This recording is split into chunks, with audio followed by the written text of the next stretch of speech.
Hello everybody, my name is Bragster and welcome back to TEW 2020 where we're taking over NXT. Now, obviously we're in the fallout after Keith Lee won the title. He's not going to keep it for long, but we're getting there, So yeah, we've had a few people leave. Cole left and Karrion Kross is gone now. This is the last week of Finn Balor and Tyler Breeze. It's the last week of those, which is a shame, but hey ho. Yeah, I know who I was. Okay, I thought I'd tell you this now, right? So ignore this, ignore that, reset that. So obviously Scarlett is still here. She's very much still here. As you can see, who she manages is Elijah Naduka. Now you're probably thinking, who? Elijah Naduka is this guy, also known as EJ Naduka. Now, he has a great physique. I think he used to be like a bodybuilder or something, and he's very imposing. I was gonna put Scarlett on Jeff Cobb. That was the aim, and that's who I was when I was speaking in the last episode of who I was going to put her on. This was going to be the person, but I thought, I looked at all the people and then I looked at him, I went, he looks good, you know, his menace is really high. I was like, and he's got no popularity, so I get to use this guy from scratch. And then, yeah, he's here in, I changed his name to Elijah because I hate EJ, I hate EJ's, like, I hate letters, except from AJ. AJ works, but I thought Elijah Naduka works better than EJ Naduka in terms of a wrestling standpoint. So that's who it's on. So yeah, I might do a few promo segments where she starts talking about her new client sort of thing. But I thought I'd tell you that. But anyway, I'll get into it. I'll book the show and then I'll show you what happened, because nothing else happened in the time we were gone. It was really nice. Only William Regal's gone. I haven't replaced him yet. That's a problem, but we'll get there. We'll get there. So yeah, I've booked the show. Everything looks good. Added one or two extra storylines. I think it's only one, but I've added a few little elements in, and I'm really happy with it. So let's get into it. This is the week before Farewell Wednesday. So we start off the show with Dunn and Thatcher. So Dunn comes out and demands a match right here, right now. Shawn Michaels goes to stop him and is just like, mate, you're not medically cleared. But Dunn refuses until he gets his match. So yeah, he then gets his match. Michaels gives in and is like, fine, have the match. So yeah, 50 rated. Dunn and Thatcher didn't do well with, that's annoying. I can't believe how many people are like not capable of working without script, and I've completely lost my pen. Okay, so I lost my pen, so I've had to use a B-Tech one for a bit. So yeah, let's see how the match did, because it was reasonably short because of Dunn's injury. 56 rating match, that's pretty good, bear in mind it was pretty short. Pete Dunne with 56, Thatcher with 49, that's good for both of them. Yeah, really good match. Progresses the storyline. As I said, it was only like a 10-minute match because of, you know, the 10-minute normal match, bearing in mind, you know, he's got an injury. I probably could have made it shorter, but I went with 10 minutes. The next segment, so William Regal tells Keith Lee that on NXT you have to defend both titles separately, you can't defend them both at the same time. And that's what he has to do next week. You'll find out what the matches are soon. But yeah, it's just, this is kind of like a running theme throughout this show, is William Regal just dropping bombshells, basically. Gained heat in two segment storylines, the Breeze Priest one and the Gargano one. Brilliant, 66 rated segment, awesome. Then I had a Velveteen Dream promo for 64, brilliant. I just left it as a dream promo because it's just him blabbering on as Velveteen Dream does very, very well. The next match is Finn Balor versus Willie Mack. They didn't click, really. Oh, that's annoying. But Finn Balor 64 rated, Willie Mack 45. Now Willie Mack hardly has any popularity, so that's fine.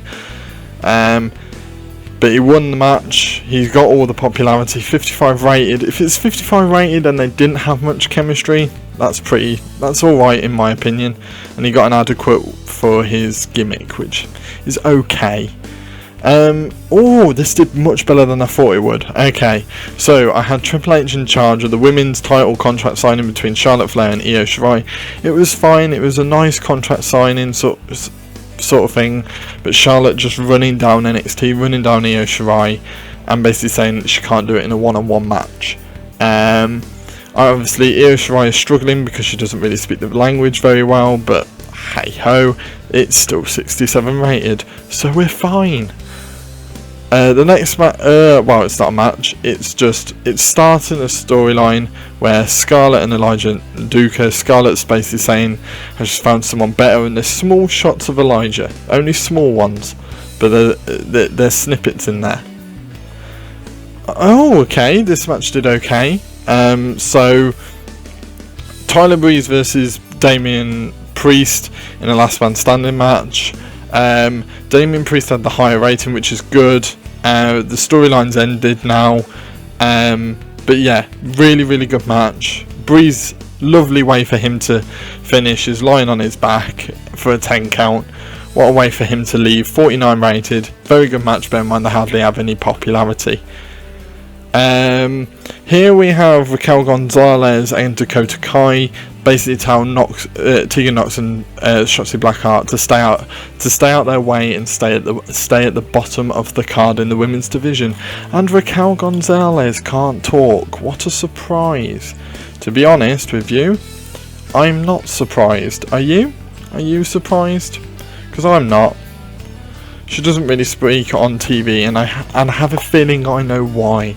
But she has no menace for some reason, so that's just great. What's this? Oh no, so this is the heel turn for Raquel Gonzalez, because I forgot to do this. Sidekick, poor, brilliant. And the turn was a complete success. Wonderful. So this gimmick got a poor rating, which is annoying because she is a sidekick, but hey ho. Then we had a brawl between the Undisputed Era and Imperium. I have a plan for where this is going. Now, my smart brain decided to do this match at the pay-per-view, right? But it's also happening next week, and that's because we're going to take out Roderick Strong next week. I should have had them reference the fact that the Cole's gone a little bit more, but I'll fit that in future weeks. This week I couldn't fit it on, but I thought it's a decent segment, improves the storyline heat, and yeah, Roderick Strong's going to get taken out, and that's how Kyle O'Reilly's going to come back into the Undisputed Era and into NXT. Then we have Aaliyah versus Mercedes Martinez. Now Aaliyah has no popularity whatsoever, so trying to get... This is probably the best segment in the Robert Stone brand we've had, to which Robert Stone kind of interferes accidentally, causing Aaliyah to pick up the win over Mercedes Martinez. I wouldn't drop Mercedes Martinez out like this, but she's retiring, so I basically have to. But it's still a good segment, 38 rated. Now here we go, right. So we have Jordan Devlin and Drake Maverick, to which Devlin tells Maverick if he keeps the title, he'll give Maverick a shot due to his help in dealing with Santos Escobar. So yeah, I like this a lot. I'm glad it did really well, because again, this is like the tag team scene. Right now I have a really good plan for where I want to go with the cruiserweight scene. It's just in executing it. It's a lot. I've got to put a lot of focus on the women's division, well, the women's title and the men's titles, to try and shore up and get rid of all the people that are getting called up.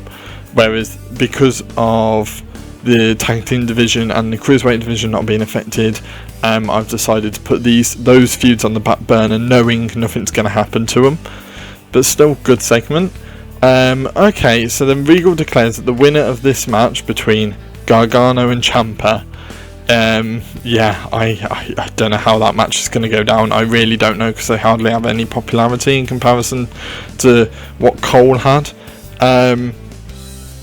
Gargano can't improvise. Have I already put that down? No. Why can't Johnny Gargano improvise? I've probably said this before I started writing all of this stuff down, but still.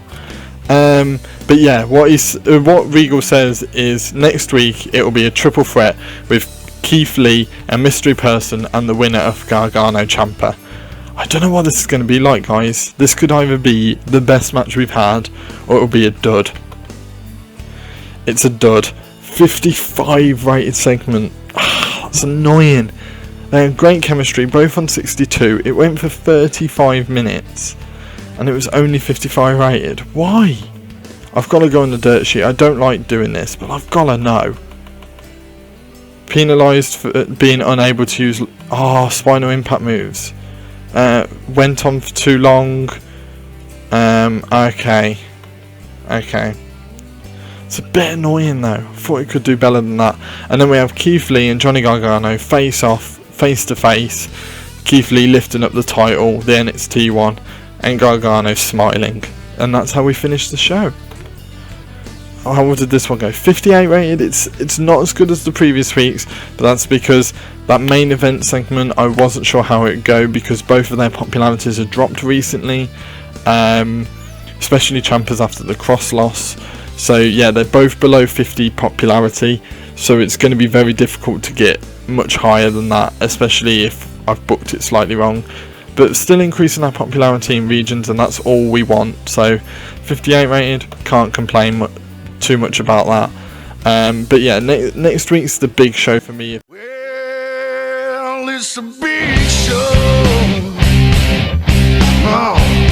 Not the wrestler. If it goes well, then we're in really good. Then I truly believe we're going to crack on. If it doesn't go well next week, I'm concerned of how well this is going to go. Obviously I've got some people in the pipeline to debut in the future. Don't know how I'm going to debut those. I'm trying to get through to next week, then plan ahead. Past that point I might plan ahead behind the scenes not long after this. Fandango's been called up, and so has Tyler Breeze now. So yeah, not too bad at all, not too bad. How did Dynamite do? 69 rated. They had, two really good matches to finish the show. Obviously that's going to do well. I mean, the TV rating hasn't really changed, and mine won't either, so it's not too bad. I can manage that. Right, what stuff have we got here? So Mighty School has left NWA during the loan period. Brilliant. Tyler Breeze has been called up to the main roster. Fandango has. Viewing figures, yep, that's fine. And okay, so nothing bad happened. For once, nothing bad happened. But yeah, Shawn Michaels being called up, so that's why I'm using him so much on TV at the moment. So yeah, really good stuff. I'm really happy. Next week's is going to be really good, so I can't wait for that.